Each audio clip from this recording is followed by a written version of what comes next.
তোমরা নাকি তোমাদের গুরুদেব ছাড়া অন্য কাউকে পূজা করো না, তা কি ঠিক? একজন পরিচিত ভদ্রমহিলা কথায় কথায় জিজ্ঞেস করলেন। সৎসঙ্গীদের সম্পর্কে এই ভুল ধারণা অনেক অনেক অদীক্ষিত মানুষের মনেই ঢোকানো হয়েছে।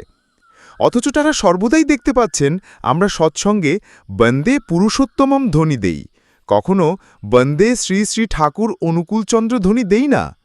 শ্রী শ্রী ঠাকুরই আমাদেরকে এইরূপ ধ্বনি দিতে অভ্যস্ত করেছেন।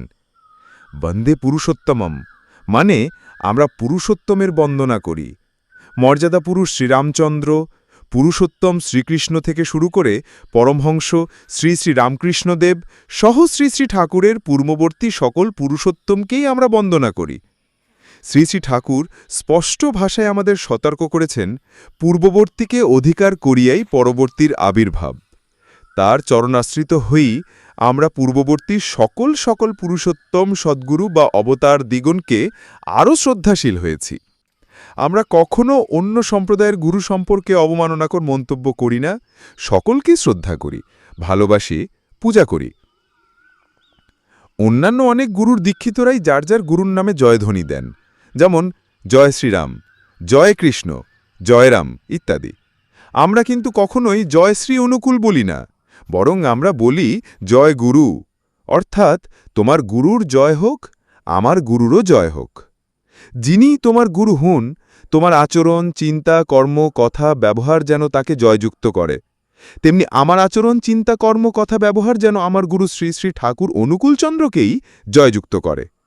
তাই এই জয়গুরু সম্ভাষণ সকল সম্প্রদায়ের সকল মানুষের ক্ষেত্রেই ব্যবহারযোগ্য।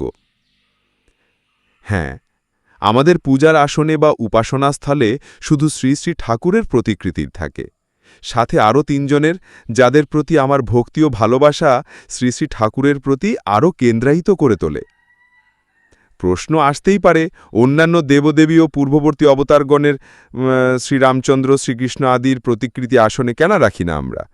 তার কারণ আমরা ঋষির বাণী বিশ্বাস করি। গুরুর ব্রহ্মা, গুরুর বিষ্ণু, গুরুর দেব মহেশ্বর। গুরুর মধ্যেই ব্রহ্মা, বিষ্ণু, মহেশ্বর সহ সকল দেবদেবীর অস্তিত্ব বর্তমান। আমরা বিশ্বাস করি বর্তমান পুরুষোত্তমের মধ্যেই পূর্ববর্তী সকল পুরুষোত্তম তথা অবতারগণের প্রকাশ রয়েছে।